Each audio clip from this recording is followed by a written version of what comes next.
Keeping Up with Jones, the Lonnie Jones podcast adventure, is brought to you by TKM Incorporated. This company, located in Moss, Tennessee, specializes in erosion control, hydroseeding, hydromulch, silt fence. They do minor excavation work, and they also provide traffic control and construction signs. Their mission is keeping people safe. Their passion is wishing that all men could be saved. TKM stands for The King's Men. If you'd like to contact The King's Men, you can contact them at 931-243-3958, 931-243-3958, or you may email them at tkminc2001@twlakes.net. That is tkminc2001@twlakes.net. The King's Men, in partnership with Keeping Up with Jones, the Lonnie Jones podcast adventure.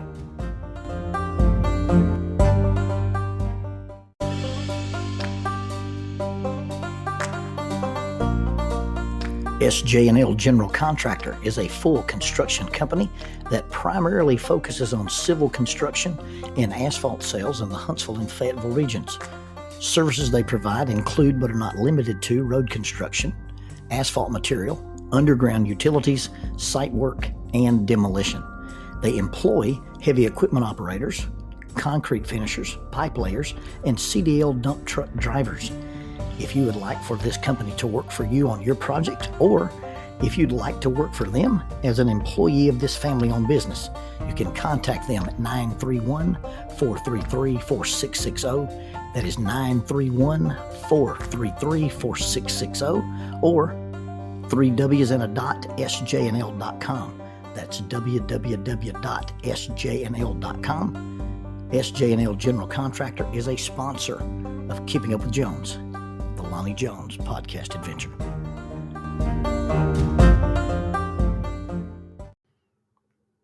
In March of 1986, I was the new minister in town. Technically, I was the newest youth minister in town, and I had moved here from Salem, Arkansas. I was 22 years old when my U-Haul truck arrived and we unloaded it. I turned 23 9 days later. The minister that was at the congregation that I had been hired to work with had been there 27 years. He'd been at this place longer than I'd been alive.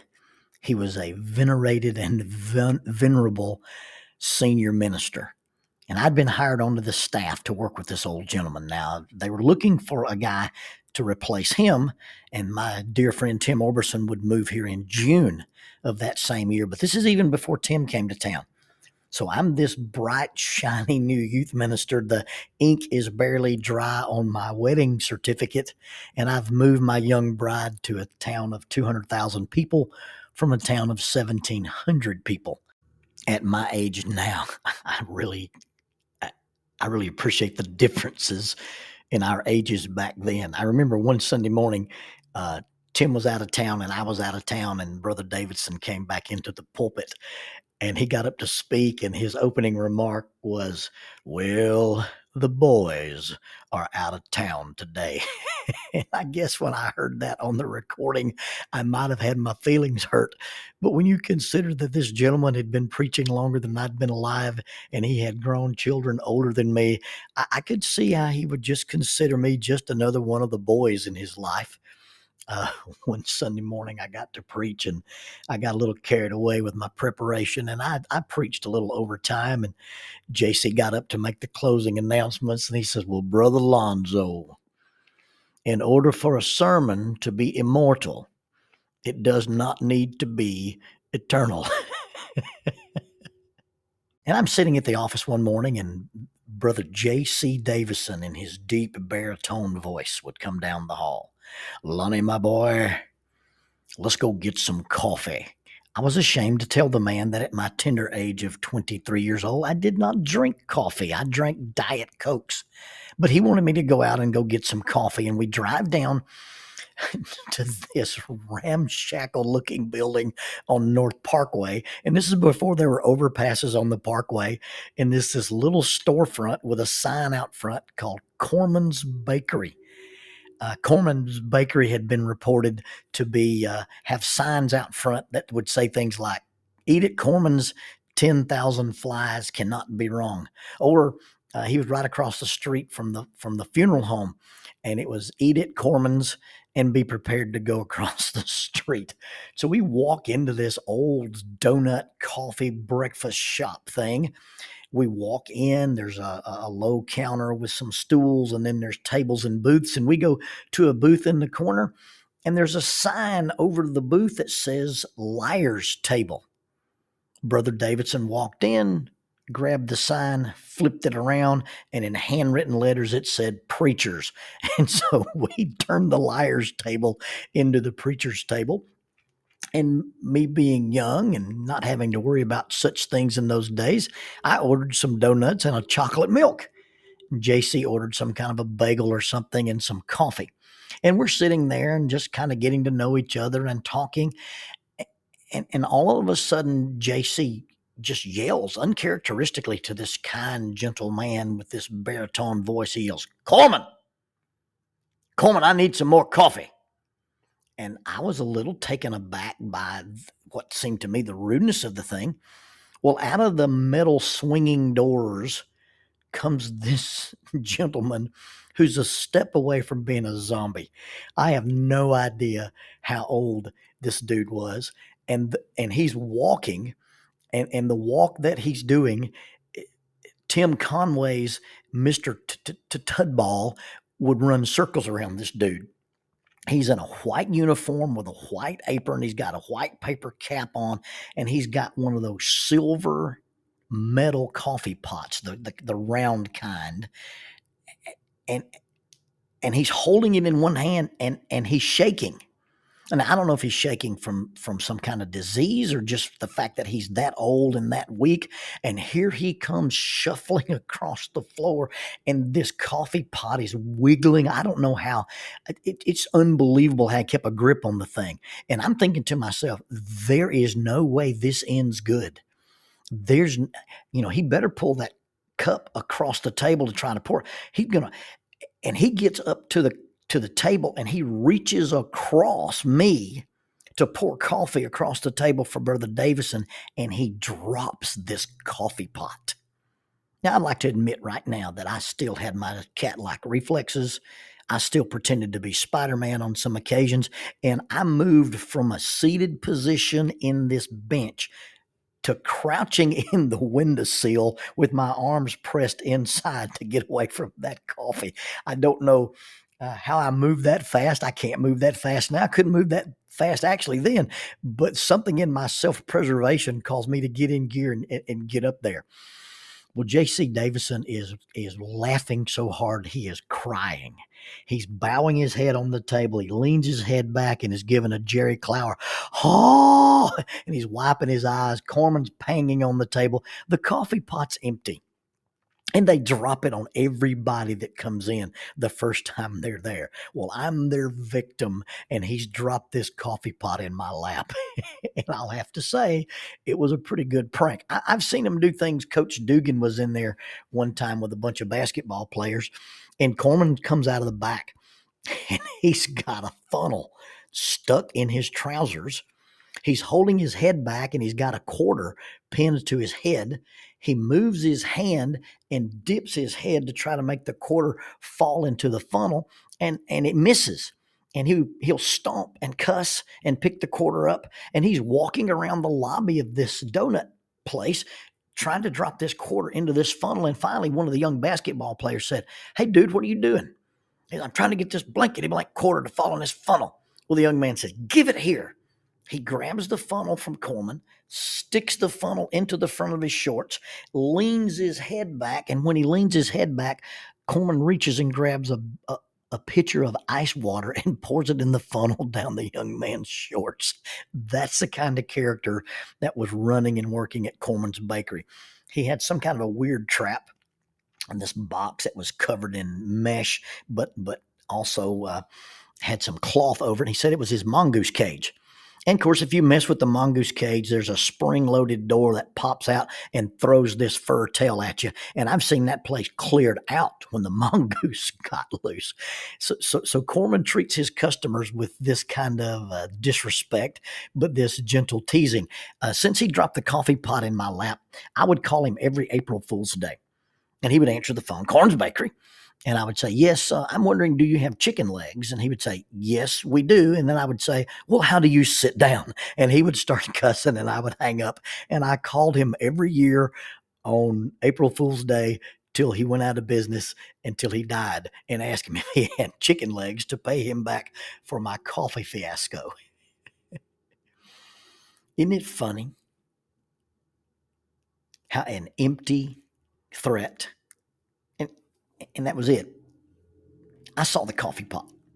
I saw the metal coffee pot. I used coffee pots like that when I worked at Hardee's. And as he walked across, I saw the coffee pot and I superimposed, number one, that the container in and of itself was hot. And I believed that it contained a volatile hot liquid. And I really believe this old man was not sufficient to be carrying such toxic material and approaching my table. But because I believed it was scalding hot and because I believed it was full, when he dropped it on that table, I got in the windowsill. I responded to a fear, and it wasn't supposed to be a fear at all. Literally, this burning liquid in this hot container that I thought was dangerous was just an empty threat. I wonder how many empty threats control our lives and make us react, or make us act irrationally, or make us act irresponsibly. There's all kinds of things that we are afraid of.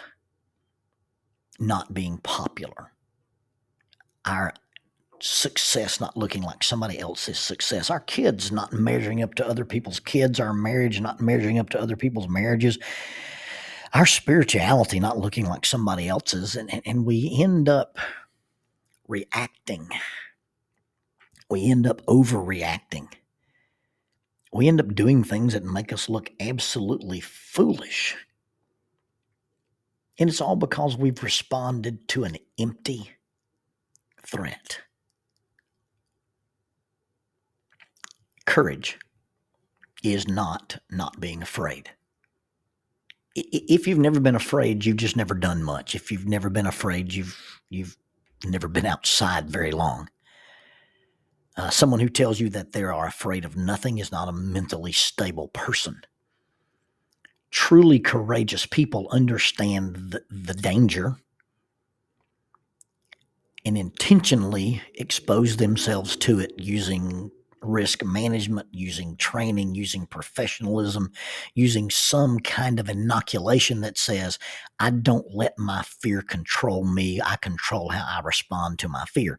And really that's it. I don't think it's rational to say that I can live in such a way that nothing scares me. But it really depends on whether or not you let the thing that scares you control your response, or if you admit, okay, I'm afraid, but this job has to be done. This task has to be performed. I've got to fulfill this commitment. And just because fear is present doesn't mean I get to be absent. I think so many times our kids are struggling with anxiety. And the anxiety is about not being accepted, or not being liked, or not being included, or not measuring up. We're not good enough. I'm not fast enough. I'm not strong enough. I'm not pretty enough. So I think sometimes our kids are overwhelmed by anxiety simply because they have this overwhelming feeling that they're just not enough. And in order to be accepted and in order to be liked, they do ridiculous things. They cave into peer pressure. Look at the things that are on TikTok and Instagram and Snapchat that people are doing just so they'll get views and just so they'll get likes. And the threat of not being liked, or not being included, or not being successful, well, how is that really a threat? You see, if you live with an internal locus of control, if you live with an internal set of values that says, this is what success is, this is what spirituality is, I have a measure of success that says, I please God first.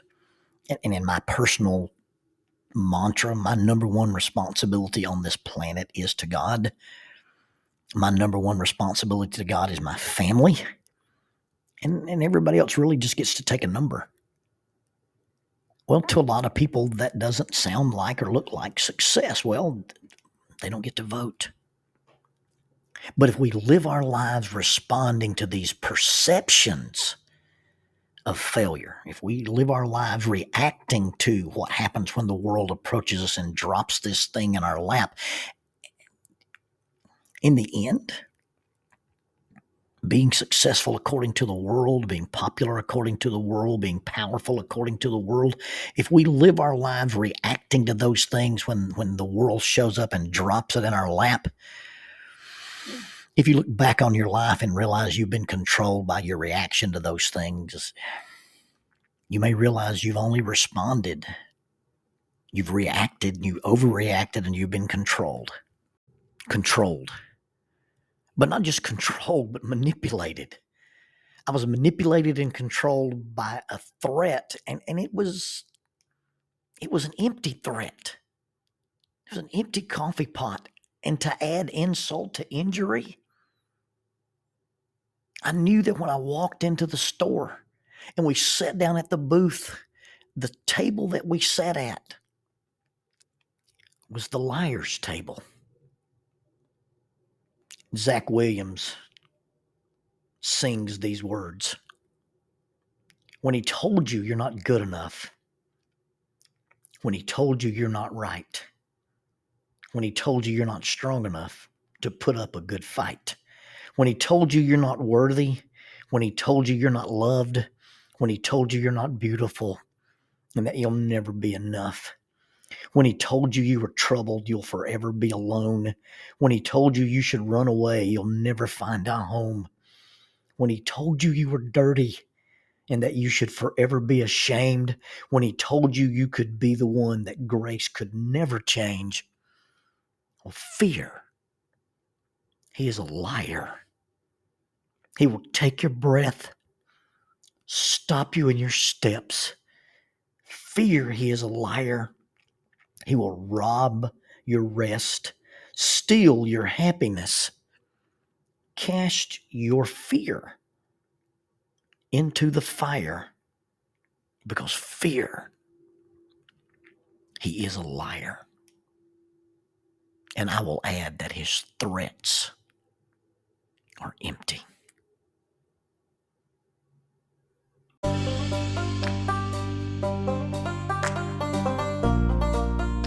Keeping Up with Jones, the Lonnie Jones podcast adventure.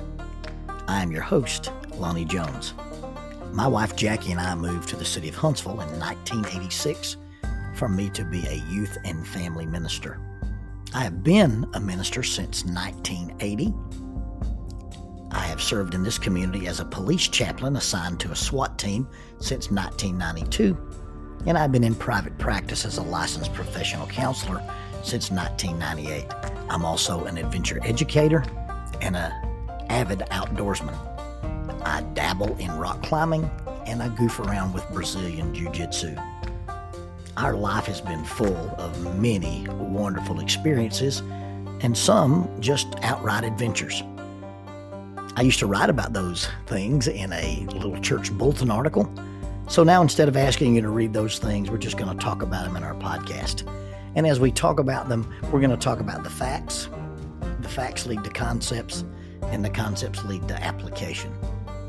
One caveat about the facts is, for the most part, we're going to tell you the facts just as they happened. But every now and then, we're going to tell you the way other people have told us they remember it happening, with a little bit of embellishment. It's all good, clean fun and for educational purposes. Thank you for listening, and we hope you enjoy Keeping Up with Jones.